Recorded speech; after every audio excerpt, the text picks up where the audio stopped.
ভাই ভাই আমার গাও বাসেন ভাই। আর্জেন্টিনা ম্যাচ জিতার পর থেকে আর্জেন্টিনার সমর্থকরা আমার উপরে আক্রমণ শুরু করছে। দয়া করে ট্রিপল নাইনে ফোন দেন, দয়া করে আমার গাও বাঁচান।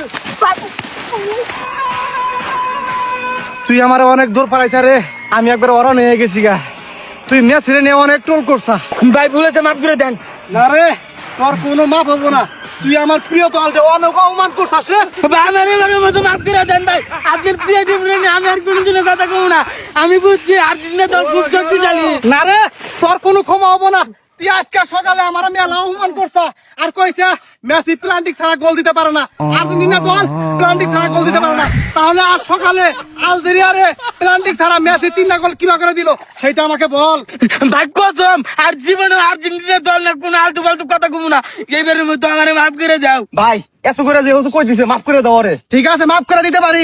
এই বল, আর্জেন্টিনা দল আমার আব্বা, আর্জেন্টিনা যত সমর্থক আছে সবাই আমার আব্বা। আচ্ছা ভাই, আর্জেন্টিনা দল আমার আব্বা, আর্জেন্টিনার যত সমর্থক আছে সবাই আমার আব্বা। কেন আমার চাইলে যাও না, তোরে আমি ছাড়বো না। আর একটা কাজ করা লাগবো, এনে আমি ছাপ ফালামু, এই ছাপ তোর সাইডে ওটা লাগবো। আচ্ছা ভাই, তুমি যা কইবে আমি তার জন্য, তার জন্য আমার চাইলে যাও। আচ্ছা ঠিক আছে, এই যে ছাপ ফালাইলাম, এই ছাপ তুই সাইডে উড়াবি, তারপর তোরে ছাইরা দিমু। আচ্ছা ভাই, আয়, ওঠ, ওঠ, ওঠ। বাবা, ভালো করে খা, যাও যা, ওঠ, যা, যা।